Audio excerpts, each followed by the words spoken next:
Hello everybody, I continue my little look at Audi's miniature collection of race cars put out exclusively for our enjoyment. And today we're looking at something that is a true oddity in Audi's history. For the last sort of 20 or so years, Audi have been a very, very big name at Le Mans and in prototype racing. In fact, in the early 2000s, they were pretty much unstoppable. They also completely changed the sport when they introduced the diesel-powered R10. Now, after the R10, they brought out this, the R15. And it's a car that came in at a very unusual time. This specific car in front of me is what would technically be termed a show car. It could theoretically be made race ready, although in practice it probably never would have been. However, it is made up of an awful lot of genuine parts. So unless I told you, which I just have, you pretty much would never have known that it wasn't the real deal. For that reason, there's not really a lot to see under here, but we will have a little look under the skin in a bit.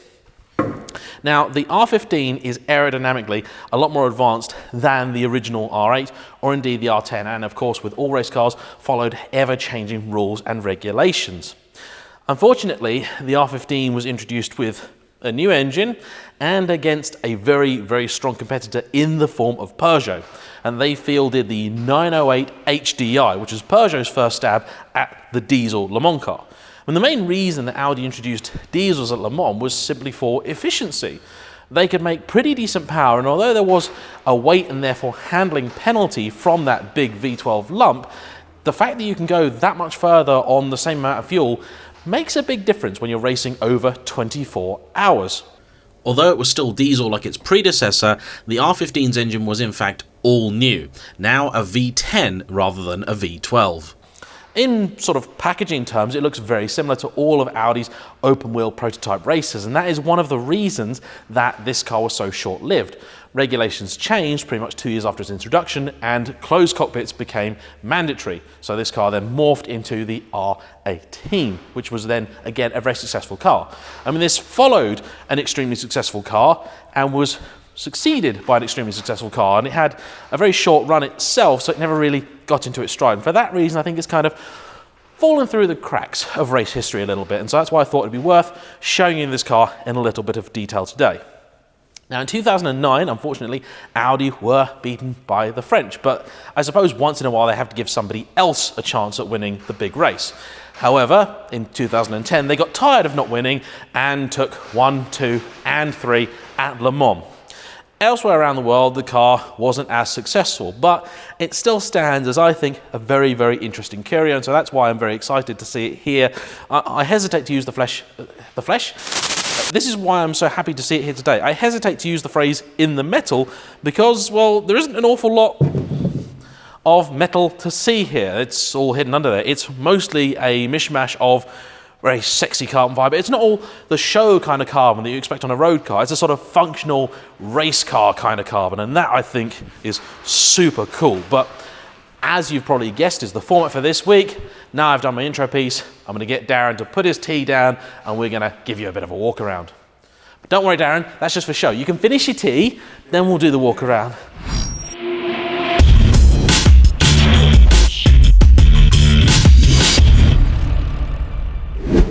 I've just noticed that this appears to have some sort of hook a duck feature on the front, so I suspect it's some sort of antenna or ship to shore, or maybe for kids' balloons or something like that. But it's amazing what you appreciate when you see one of these things in the flesh versus seeing them on TV. It's really quite stunning. Things like, for example, you can see the carbon weave through the paintwork. It's really, really quite spectacular. Now this, unlike some of the other cars in here, these are stickers. Big old vents on the side.